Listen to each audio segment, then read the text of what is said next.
Correct. Milos, us becoming, the first male Canadian to reach a Wimbledon, Grand Slam final even. How are you coping with the kind of increased sort of media interest on you, particularly here back in Canada?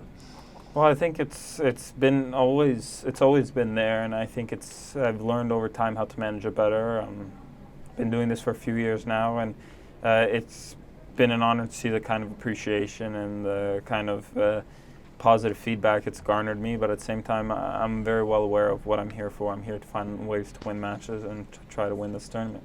I mean, outside of Wimbledon, you've had a solid season. How would you assess your form coming into the Rogers Cup?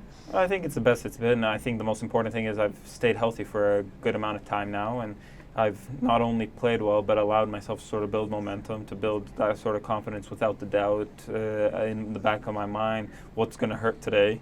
So I think that gives me continuity, and it gives me a lot more attention to play on the progress of my level right now, rather than sort of the worries of what might be around the corner.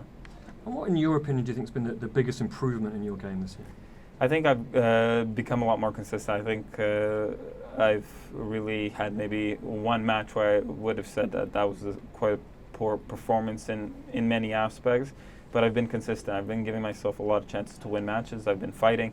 I've been winning the matches, and I think that's sort of all come together from being stronger mentally, physically, and all those kind of things, sort of increasing the tools that I have and incorporating them and using them alongside each other better.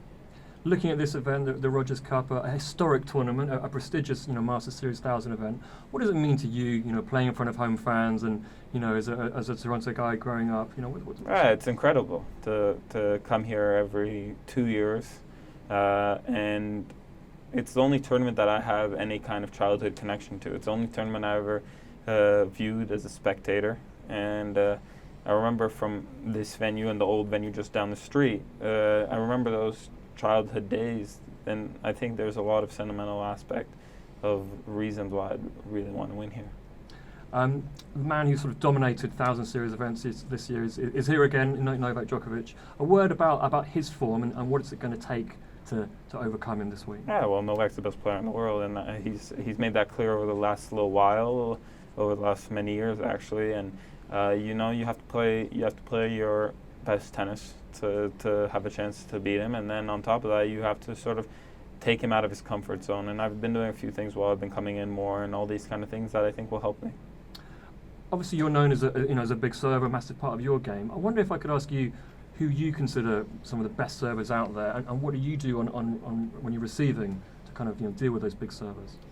Well, I think you have Karlovic, Isner, myself, Federer,